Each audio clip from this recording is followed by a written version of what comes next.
था आपका हमारे यूट्यूब चैनल में। आज हम बात करने जा रहे हैं जीएनएम एंट्रेंस कॉम्पिटिटिव एग्जामिनेशन के बारे में। मतलब झारखंड संयुक्त प्रवेश प्रतियोगिता परीक्षा परिषद जीएनएम प्रवेश प्रतियोगिता परीक्षा के बारे में बात करेंगे हम। ठीक है? तो जो भी हमारे चैनल में आए हैं जल्दी से चैनल को लाइक, शेयर, सब्सक्राइब कर दीजिए। ठीक है? ताकि हम आपके लिए इसी प्रकार से अपडेट लाते रहें। चलिए शुरू करते हैं आज का वीडियो।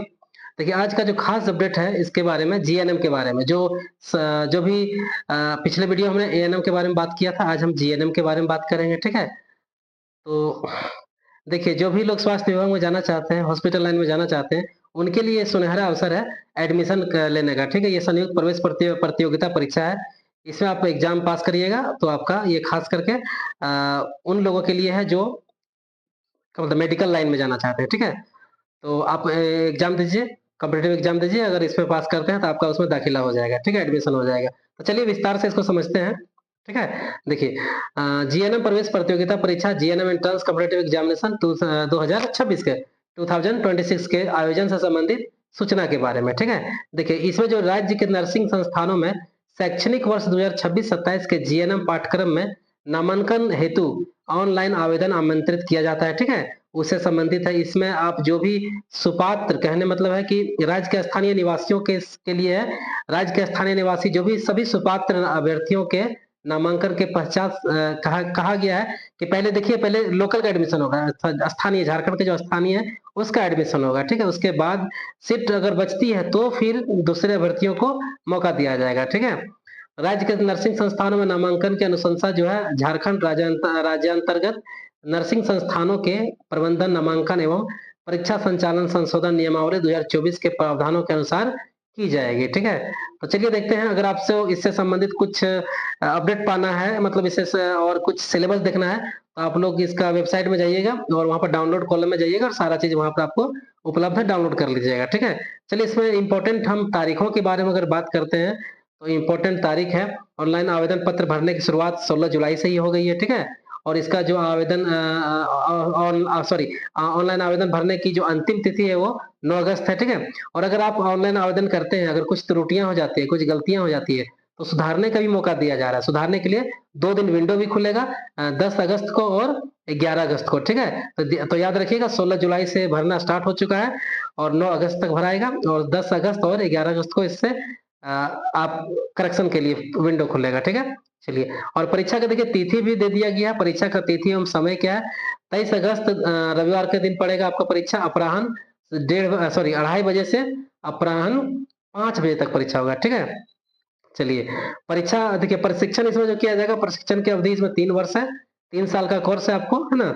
देखिए अब शैक्षणिक योग्यता के बारे में अगर हम बात करते हैं, तो शैक्षणिक योग्यता के अगर बारे में हम बात करें, तो आप जो है एडमिशन जो लेने वाले हैं वो विल बी क्या है?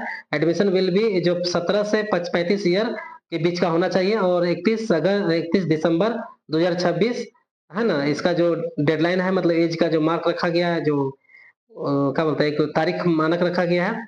देयर और हाँ देखिए there is no age bar for ANM. अगर आप एएनएम एलएचबी करना चाहते हैं तो उसके लिए कोई एज बार नहीं है, ठीक है? उसके लिए कोई एज क्राइटेरिया नहीं है, ठीक है? चलिए अब क्वालिफिकेशन के बारे में बात करते हैं। 10+2 with English and must have obtain in minimum. देखिए इंग्लिश में आपका होना चाहिए 10+2, इंग्लिश होना चाहिए साथ में सब्जेक्ट, ठीक है? और कम से कम 40% आपका आना चाहिए, ठीक है? और एनआईएस के बारे में क्या लिखा हुआ है कि हाँ, एनआई से जो भी 12 किए वो भी एलिजिबल है इसके लिए, ठीक है? चलिए और 10+2 विद एलिजिबल हैविंग 40 क्या है 40% marks in vocational ANM course from the school recognised by Indian Nursing Council, ठीक है? वैसे लोग भी एलिजिबल हैं जो जीएनएम करने के लिए जो 40% एएन के साथ एएनएम किए हैं, है ना? वोकेशनल एएनएम कोर्स किए हुए हैं, ठीक है? वो भी एलिजिबल है, ठीक है? चलिए आगे अब लिखा हुआ है कि 10+2 with English having 40% marks will, है ना?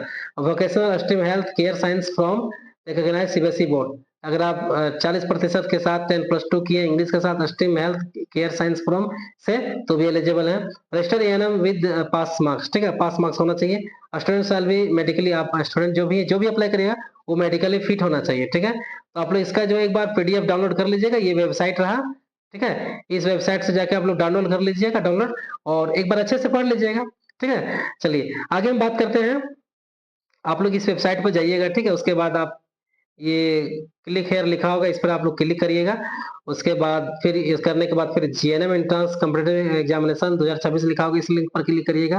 क्लिक करने के बाद दिशा निर्देश पढ़िएगा, उसके दिशा निर्देश जो भी है उसका पालन करते हुए 16 जुलाई से दिनांक 9 अगस्त तक ऑनलाइन आवेदन पत्र आप लोग भर सकते हैं। आवेदन में अगर कोई गलती हो गया तो इसके लिए 2 दिन का बता दिए हैं, डेट है 10 अगस्त और 11 अगस्त को आप लोग संशोधन भी कर सकते हैं, ठीक है। और आप ऑनलाइन आवेदन करते समय अपने साथ फोटो, ठीक है, फोटो सिग्नेचर वगैरह तैयार रखिएगा, अंगूठे का निशान भी लिया जाएगा, ठीक है, सारा अपलोड करना है ना। अब देखिए यहाँ पर लिख दिया गया कि अगर आप के साथ कुछ गड़बड़ आप एंट्री मार देते हैं तो सुधार की आवश्यकता है, तो उसके लिए 2 दिन जो है पोर्टल भी खुलेगा, ठीक है, सुधार कर सकते हैं। अब देखिए परीक्षा केंद्र के और तिथि के बारे में, परीक्षा तिथि के बारे में तो पहले बता दिए हैं, 23 अगस्त को रविवार को परीक्षा होगा। तो कहाँ-कहाँ होगा देखिए, रांची, बोकारो, धनबाद, पलामू, जमशेदपुर, दुमका, हजारीबाग के जिला मुख्यालय में परीक्षा केंद्र का केंद्र बनाया जाएगा, ठीक है, वहीं परीक्षा आयोजन किया जाएगा, ठीक है। देखिए इसके परीक्षा के बारे में आपको 4 दिन पहले सूचना दी जाएगी, ठीक है। ऑनलाइन देखिए एडमिट कार्ड जो है 4 दिन पहले उपलब्ध कराया जाएगा, ठीक है। अब देखिए इसमें हम फी के बारे में बात करते हैं, शुल्क के बारे में बात करते हैं। परीक्षा शुल्क के बारे में अगर हम बात करें तो परीक्षा शुल्क जो भी आप दीजिएगा वो नॉन रिफंडेबल होगा, ठीक है। मतलब आपको परीक्षा शुल्क जो लगेगा वो बाद में वापस नहीं होगा। आप चाहे फॉर्म कैंसिल कर दीजिए, रिजेक्ट कर दीजिए, चाहे एग्जाम नहीं दीजिए, आपको परीक्षा वापस फी जो है वापस नहीं कराया जाएगा, ठीक है। इस बात को ध्यान रखिएगा। देखिए जो जनरल कोटा से आते हैं, जो जनरल कोटा से हैं, है ना, और ईडब्ल्यूएस है, BC1 BC2 है, उनके लिए 900 राशि तय किया गया है। और अनुसूचित जाति, अनुसूचित जनजाति सभी कोटियों की महिलाओं के लिए जो भी है उनके लिए 450 रुपया है, और विकलांग के लिए कोई फी नहीं है, ठीक है। चलिए परीक्षा का स्तर अगर हम देख लेते हैं, परीक्षा का स्वरूप के बारे में बात करते हैं, सिलेबस के बारे में। आपको अंग्रेजी जो है मैट्रिक, इसमें से आपका 30 प्रश्न रहेगा। भौतिक विज्ञान मैट्रिक लेवल का रहेगा, जिसमें से आपका 30 प्रश्न रहेगा। रसायन विज्ञान आपका मैट्रिक लेवल का रहेगा, जिसमें से 30 प्रश्न रहेगा। जीव विज्ञान आपका मैट्रिक लेवल से रहेगा, जिसमें भी 30 प्रश्न रहेगा। गणित भी मैट्रिक लेवल का रहेगा, जिसमें से प्रश्न आपको 30 रहेगा। टोटल 150 नंबर का आपका एग्जाम होगा, ठीक है।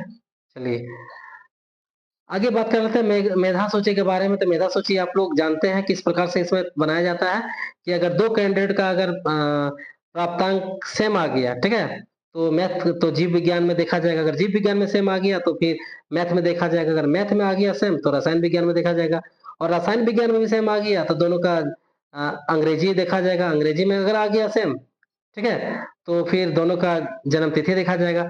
अगर जन्म तिथि भी अगर सेम है दोनों का, तो फिर अंग्रेजी के प्रथम अक्षर के वर्णात्मक क्रम के अनुसार प्राथमिकता दी जाएगी, ठीक है। ये सब सारा जो क्राइटेरिया है यहाँ का, ठीक है। अब देखिए अब इसमें आगे लिखा हुआ है आरक्षण। देखिए आरक्षण का जो रूल है ना, वो आरक्षण नीति प्रभावी होगा, वो तो मिलेगा ही आरक्षण का, ठीक है। और आगे क्या लिखा हुआ है, जीएनएम पाठ्यक्रमों के संस्थानवार, आप पाठ्यक्रम भी पाना चाहते हैं और इसका संस्थान के बारे में भी देखना चाहते हैं, इसके होम पेज पे जाइएगा, jccb.jharkhand.gov.in के वेबसाइट पे जाइएगा, कॉलम पे डाउनलोड कॉलम पे क्लिक करिएगा, वहां पर आप देख सकते हैं, ठीक है, सारा डाउनलोड करके संस्थान के बारे में और इसके पाठ्यक्रम के बारे में, सिलेबस के बारे में भी, ठीक है। चलिए आगे देख लेते हैं, आगे क्या लिखा हुआ है कि साक्षात्कार एवं साक्षात्कार एवं सीटों की संस्थावन कोटिवार विवरणी भी आप सूचना के लिए परिषद के वेबसाइट पर हमेशा संपर्क बनाए रखें, वहां पे बार-बार अपडेट किया जा रहा है, सीट कहाँ पर कितना है नहीं है, ठीक है, वो सब है ना।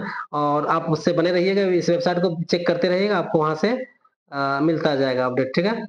अब देखिए अब एक अगला डे अपडेट क्या लिखा हुआ इम्पोर्टेंट, कि वैसे अभ्यर्थी जो एएनएम और जीएनएम दोनों पाठ कर्मों हेतु आवेदन करते हैं, वे एक ही परीक्षा केंद्र चुने, ठीक है, एक ही परीक्षा शहर का चयन करें। जैसे मान लीजिए आप एएनएम भी भर रहे हैं, जीएनएम भी भर रहे हैं, एग्जाम सेंटर आप रांची दीजिएगा तो आपको दोनों का एग्जाम एक ही स्कूल में होगा, ठीक है। अगर आप एक सेंटर रांची दे दिए, एक सेंटर दे दिए धनबाद, तो आपका एक यहाँ हो जाएगा, एक वहाँ हो जाएगा, ठीक है। इसलिए ध्यान रखिएगा, आप लोग एक ही शहर चुनिएगा, ठीक है, तो फिर आपका सेंटर एक ही विद्यालय में रखा जा सकेगा, ठीक है। चलिए ये था आज का महत्वपूर्ण अपडेट जीएनएम से संबंधित, ठीक है। तो वैसे लोग जो भी जीएनएम बनना चाहते हैं, है ना, उसके लिए था। तो आप लोग इसी प्रकार से अपडेट पाने के लिए हमारे चैनल को से जुड़ जाइए, चैनल को सब्सक्राइब करिए, ज्यादा से ज्यादा शेयर करिए, लाइक करिए, ठीक है, अपने दोस्तों को बताइए, ठीक है, और हमें सपोर्ट करिए, ठीक है, ताकि हम आपके लिए इसी प्रकार का हमेशा नए नए अपडेट लाते रहें, ठीक है, और आपके सामने हम बताते रहें आप लोगों को, ठीक है। तो जुड़े रहिए हमारे साथ, और सभी को शुभकामना, है ना, सभी को शुभकामना, सभी लोग अच्छे से तैयारी करिए। ठीक है? मेरा शुभकामना है कि सभी का हो जाए जीएनएम में, सारे बच्चे का हो जाएगा। आप लोग को मेरी तरफ से सभी को बेस्ट ऑफ लक है। धन्यवाद, मिलते हैं अगले नए कुछ अपडेट के साथ।